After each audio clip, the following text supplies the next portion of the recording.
Meus amigos, a parte 2 da sexta temporada de Cobra Kai simplesmente confirmou a morte de um personagem muito importante. Eu não tô falando do Kon, e sim outro personagem ligado ao Terry Silver, e que vai ser muito importante mais pra frente, tá? Mas não só isso, né? A morte desse personagem pode ser uma referência ao que vai acontecer com o Silver no final dessa série. E hoje a gente vai comentar também sobre o lutador mais forte que essa série já viu, e não é o Chozen, ou Daniel, ou Johnny, e vamos ver também como que isso vai impactar a parte 3 da sexta temporada.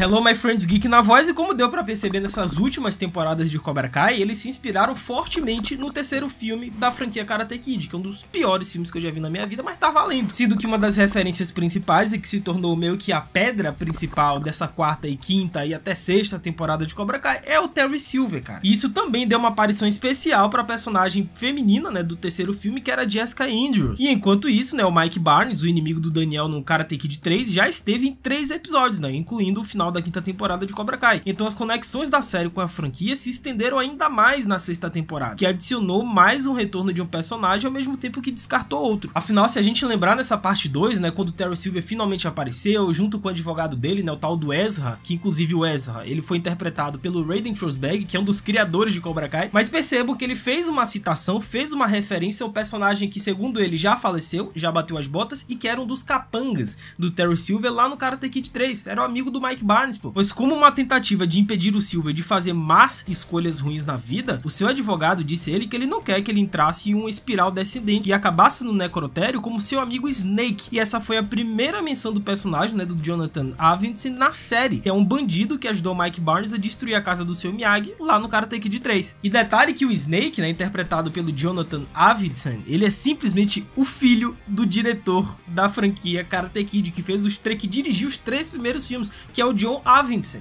Meteu o filho dele lá e o filho dele foi de arrasto pra cima. Então a confirmação da morte do Snake, né, explica porque o Dennis, né, interpretado pelo William Ford, ele estava sem o seu parceiro habitual na sexta temporada. Afinal, o Dennis apareceu e lutou contra o Daniel lá no esconderijo. Sendo que em Karate Kid 3, né, Snake e Dennis, referidos em Cobra Kai como o Sr. De Guzman, foram retratados como uma equipe, mas a série cortou a dupla pela metade, né. E quanto ao que exatamente aconteceu com ele, a série não deu uma resposta clara, mas o fato de sua morte ter sido usada como um aviso pro Silver implica que o Snake continuou nessa vida do crime, né? E pelo que parece foi isso que causou a morte precoce dele. Sendo que o ator do Snake, né, não atua há mais de 20 anos. Afinal, com a revelação do Snake na série, né, o Jonathan Avildsen se juntou a uma pequena lista de personagens legados de Karate Kid que nunca apareceram em Cobra Kai. E essa lista diminuiu drasticamente ao longo dos anos, né, com Julie Pierce, Snake e o Dutch estando entre os poucos que não conseguiram papel de nenhum tipo, né? Apesar de que a situação da Julie ainda pode mudar. E no caso do falecido ator holandês, o Chad McQueen, um afastamento da atuação foi atribuído à sua ausência,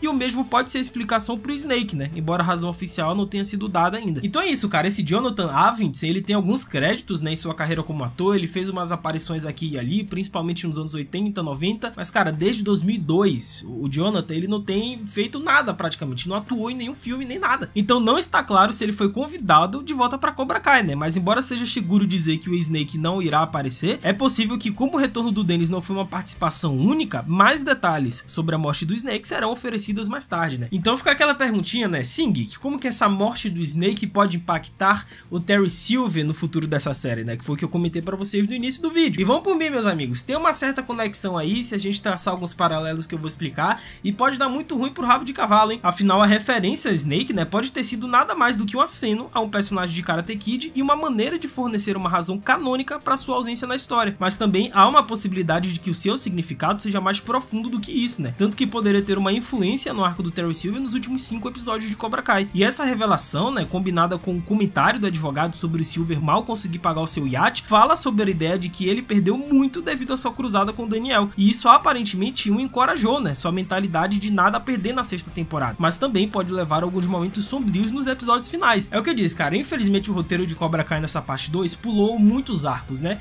Não explicou muita coisa. Esse processo judicial do Chris, que simplesmente fugiu da prisão e agora já tá liberado. O Terry Silver a mesma coisa. Eles só soltaram informações. Não mostraram, não desenvolveram nada. Ó, soltou que o Terry Silver talvez não tenha mais tanta grana assim, porque ele deve ter gastado muito dinheiro com os advogados por conta dessa treta que rolou com o Daniel, o Johnny, do Dojo Cobra Kai. Então, tá tudo mal subentendido. Tá meio nublado o que tá acontecendo com o Terry Silver. Mas estão dando a entender que o Silver não tá lá bem das pernas em relação à grana, né? Então, pô, ele mal consegue pagar o iate dele.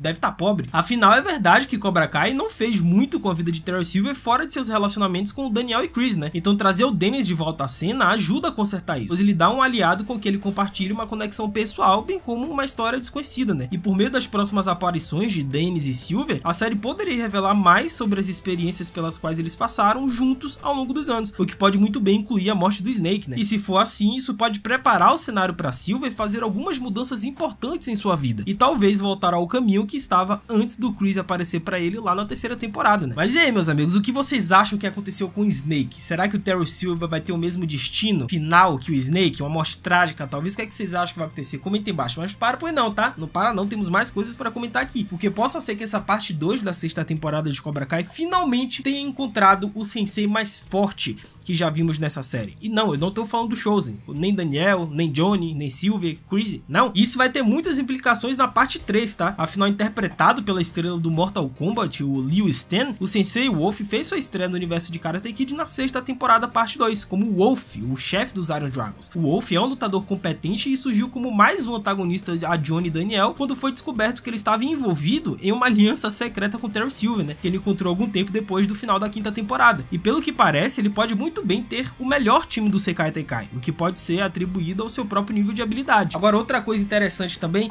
é a voadora no like embaixo, cara. Aproveita que nós temos muito ainda que comentar de Cobra Kai aqui, deixa a voadora, se inscreve no canal, ativa o sininho e segue o Geek lá no Insta, tá? @LucasMGeek, eu vou te seguir de volta, a gente vai trocar essa ideia marota sobre Cobra Kai, sobre várias coisas que estão acontecendo, eu tô postando conteúdos exclusivos lá no meu Insta, então faz tudo isso, que é nóis. Nice. Afinal, Sensei Wolf, né, é o artista marcial mais perigoso de Cobra Kai, pois ao longo dos anos a história do Cobra Kai apresentou uma série de lutadores talentosos como personagens principais, mas nenhum parece tão formidável quanto o Sensei Wolf de Liu Stan, né? E o que ele traz pra mesa como lutador foi totalmente exibido no 10º episódio, né, quando ele lutou contra o Johnny, e o Johnny disse que havia derrotado um punhado de alunos adultos, né, do Kim Sun-young, sem mencionar o Mike Barnes, mas ele mal se manteve contra o Wolf em uma luta 1 contra 1, né, sendo que o Johnny estava claramente em desvantagem e teve que pedir ajuda ao Daniel. E essa luta não teve um vencedor definitivo, né? Mas a capacidade do Wolf de ainda acertar golpes em Johnny é forte o testemunho de suas habilidades, né? E a clara distância entre Wolf e Johnny diz muito sobre onde ele está nessa estatura de poder da série. E embora houvesse uma vez a impressão de que o Chosen também estava muito acima dos senseis, né? Como Johnny e Daniel, mas essa não é a situação há algum tempo, né? Já que ele lutou de igual para igual com Mike Barnes na quinta temporada. E o seu desempenho na batalha contra o Silver é comparável a como Daniel e Johnny se saíram contra ele em suas respectivas revanches. E com base nisso, né, o Chosen ele pode de fato ser melhor do que ambos, mas a lacuna não é tão grande, né? Não como é com o Sensei Wolf. E convenhamos que faz até um pouco de sentido o Sensei Wolf ser justamente o melhor sensei, o melhor lutador, mais forte talvez entre os adultos que a gente já viu na série Cobra Kai. Que se a gente pegar esses personagens, né, que a série Cobra Kai trouxe de volta lá dos anos 80, da franquia Karate Kid, como Daniel, Johnny, Terry Silver, Chris e Mike Barnes, essa galera, eles estavam muitos anos sem praticar Karate. Se a gente lembrar no primeiro episódio da primeira temporada de Cobra Kai, o que é que cada um tava fazendo?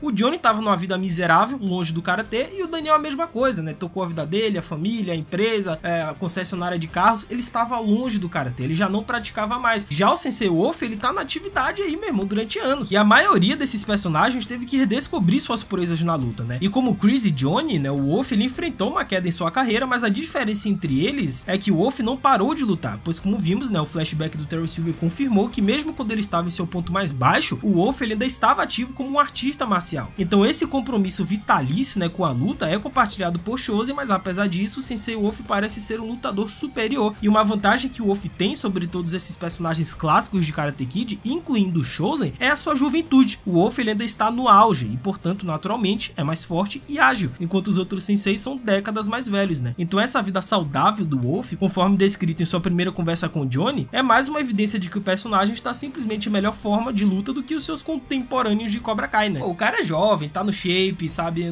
No ponto mais baixo da vida dele, ele tava praticando artes marciais, lutando boxe, como a gente lembra lá do Terry Silver, então ele tá no auge, né? Se a gente pegar auge por auge, vai, o auge do Wolf na juventude contra o auge do Daniel na juventude, não sei se o Wolf conseguiria vencer, é só sabendo, mas o Daniel já tem 60 anos, o Wolf deve ter 40, no máximo, estourando 40, então ele tá na juventude dele ainda, mas sim, neste presente momento, o Wolf é o melhor lutador sensei, o mais forte que nós já vimos entre os adultos de Cobra Kai. Mas vocês concordam ou discordam? Pra vocês ainda é o Chosen, é o Daniel, é o Chris, é o Johnny? Comentem aí que eu vou ler e responder todo mundo. É isso, até a próxima, valeu, falou e fui!